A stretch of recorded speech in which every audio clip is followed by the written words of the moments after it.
안녕하세요.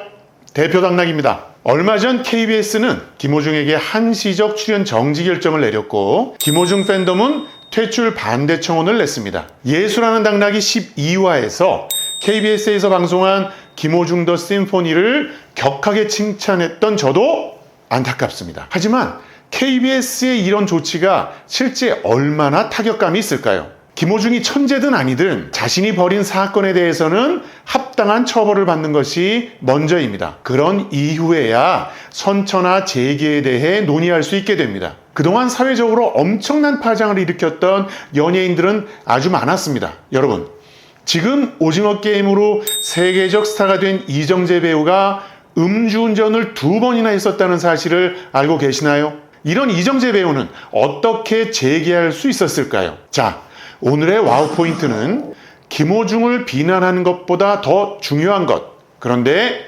우리가 신경 쓰지 않고 있는 것입니다.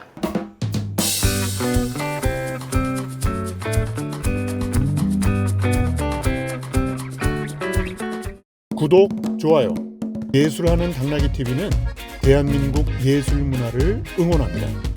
이정재 배우는 26살 때인 1999년 첫 번째 음주운전 사고로 불구속 입건된 적이 있습니다. 당시 절친인 정모 배우와 동승했었죠. 사고가 난 직후에는 술을 마신 것은 사실이지만 자신이 운전하지 않았다고 거짓 주장한 것으로 신문은 기록하고 있습니다. 김호중 사건과 시작은 비슷합니다. 그렇다면 김호중 사건의 엔딩도 똑같을까요? 연예인 사건에도 트렌드가 있습니다. 시대의 변화와 연예인의 지위가 변해가면서 공적인물로서의 연예인에 대한 요구가 커지기 때문입니다. 대중문화 형성 초창기인 7, 80년대에는 대마초가 연예계 블랙홀이었습니다. 그 이후에는 아이템이 바뀝니다.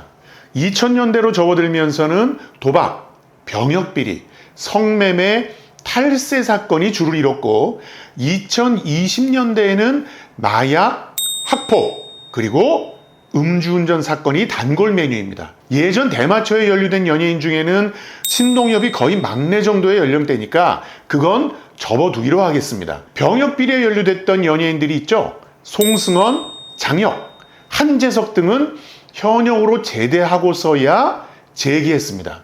그리고 싸이는 군대를 2번 다녀왔습니다. 똑같은 카테고리지만 MC몽은 아직도 재기하지 못하고 있고 유승준은 입국조차 못하고 있습니다. 도박사건에 연루됐던 탁재훈은 컴백까지 3년, 이수근은 1년 정도의 자숙기간을 가졌습니다. 탈세에 연루됐던 가장 대표적인 연예인은 송혜교와 강호동입니다. 강호동은 최종적으로 무혐의를 받기는 했지만 탈세 의혹이 발생하자마자 기자회견을 자청했고 모든 방송에서 자진 하차를 선언하고 자숙했습니다. 깔끔했습니다. 그리고 SM과 계약하면서 1년 후에 무난하게 재기에 성공했습니다.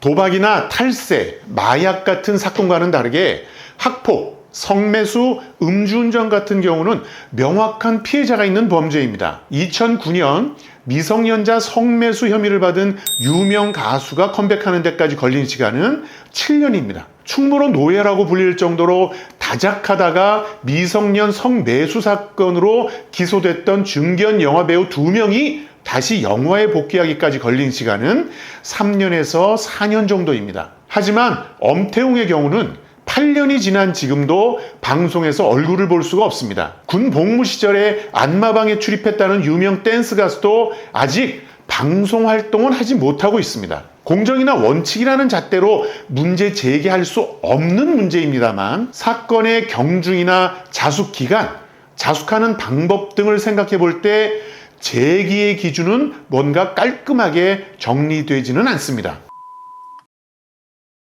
아직도 재기하지 못하는 가장 대표적인 연예인이 바로 신정환입니다. 신정환 사건은 김호중에게 귀감이 되는 사건입니다. 신정환은 2번의 도박 사건에 연루됐었습니다. 2005년 압구정 불법 도박장에 출입한 문제로 약식 기소됐던 신정환은 출연하던 모든 프로그램에서 하차했습니다. 하지만 당시 워낙 이미지가 좋고 팬층이 탄탄해서 3개월 만에 지상파 예능 프로그램에 복귀했습니다. 이게 물의를 일으킨 연예인이 복귀한 최단기간 신기록입니다. 이후 남몰래 장애인을 도왔던 동영상도 공개되면서 알고 보면 좋은 사람이라는 이미지가 확산하기까지 했었습니다. 그런데 2010년에 해외 원정 도박을 했다가 구설에 또 오릅니다. 신정환은 여기서 진짜 사고를 칩니다. 원정 도박 구설이 생기자 갑자기 방송 스케줄을 무단으로 펑크냅니다. 유명한 댕기열 사건입니다. 조작된 사진으로 거짓말을 하고 예정된 귀국 일정을 4개월이나 늦추며 도망다니다가 결국 4개월이 지난 후에 네팔에서 체포되면서 귀국하게 됩니다. 이때 몽클레어 명품 패딩을 입고 귀국하면서 진정성을 의심받은 점도 김호중 사건과 판박입니다. 동료 연예인들의 무단한 노력이 있었지만 신정환은 아직도 재개하지 못하고 있습니다. 대중들이 용서하지 않는 기준을 명확하게 제시한 사건이었습니다. 김호중 사태와 신정환 사례의 공통점은 거짓말, 비겁함, 신뢰, 의리의 문제라는 게 핵심입니다. 이것 때문에 김호중은 대중에게 비난받고 있습니다.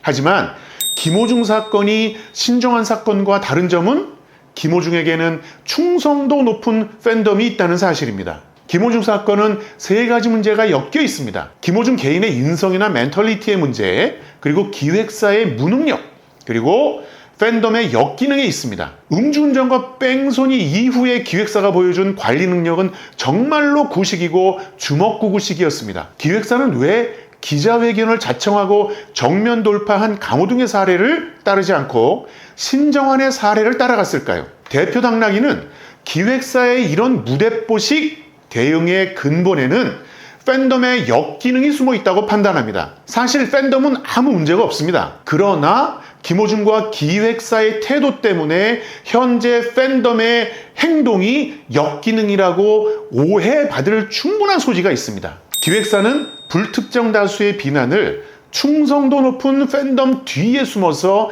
피해갈 수 있다고 생각한 것 같습니다. 완전한 패착입니다. 김호중은 팬덤 뒤에 숨기 위해서라도 오히려 진정성 있는 반성의 모습을 먼저 보여주었어야 합니다. 대중의 여론의 지지를 받지 못하는 팬덤은 역기능으로 해석될 수밖에 없습니다. 김호중을 선처한다면 그가 천재이거나 불우하게 자랐기 때문이 아니라 진정하게 반성하고 있기 때문이어야 합니다. 팬덤의 행동은 충분히 이해할 수 있지만 지금 상황에서는 그저 팬덤의 역기능으로 받아들여질 수밖에 없습니다. 이제부터라도 바로 잡아야 합니다. KBS에서 김호중의 방송 출연을 한시적으로 정지했습니다.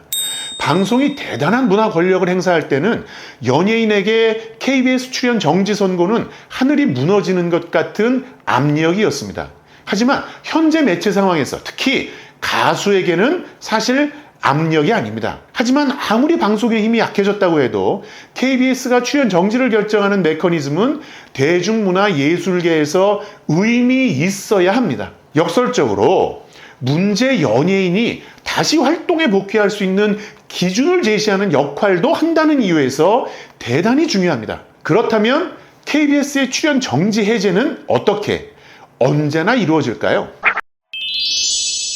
대표 당나귀가 이런 이슈를 제기하는 이유는 명확합니다. 우리 사회는 대중문화 예술인의 문제를 지적하는 데는 누구보다 빠르고 거침이 없고 간혹 잔인하기까지 합니다. 손가락질로 무너뜨리고 난 이후에는 방치한 채 치유와 회복에 대해서는 논의하지 않습니다. 대중문화 예술인은 이미지 상품입니다. 이미지를 구축하는 것도 어렵지만 이미지가 무너지는 것은 그야말로 한순간입니다. 따라서 무너진 이미지와 신뢰를 회복하려는 당사자의 진정성이 선행되어야 하지만 이러한 진정성을 포용할 수 있는 사회적 배려도 있어야 합니다. 무리를 일으킨 대중문화 예술인도 우리 사회의 구성원이고 따라서 다시 사회에 기여하면서 살아갈 수 있는 기회도 제공되어야 합니다. 명확한 기준이나 원칙을 정할 수는 없겠습니다만 얼마나 자숙하느냐, 어떻게 자숙하느냐에 대해서는 사회적 공감대를 형성하는 기제가 필요합니다. 아무리 힘이 빠진 KBS라고 해도 출연 정지 결정뿐 아니라 출연 정지 해제라는 신호를 사회에 제시하는 기관이나 제도로서의 역할은 해주어야 합니다. 지금 대중문화예술계에 필요한 것은 무리를 일으킨 대중문화예술인에 대한 적절한 비판과 함께 치유와 회복의 기제를 마련하는 성숙한 모습이라고 생각합니다. 끝! 구독, 좋아요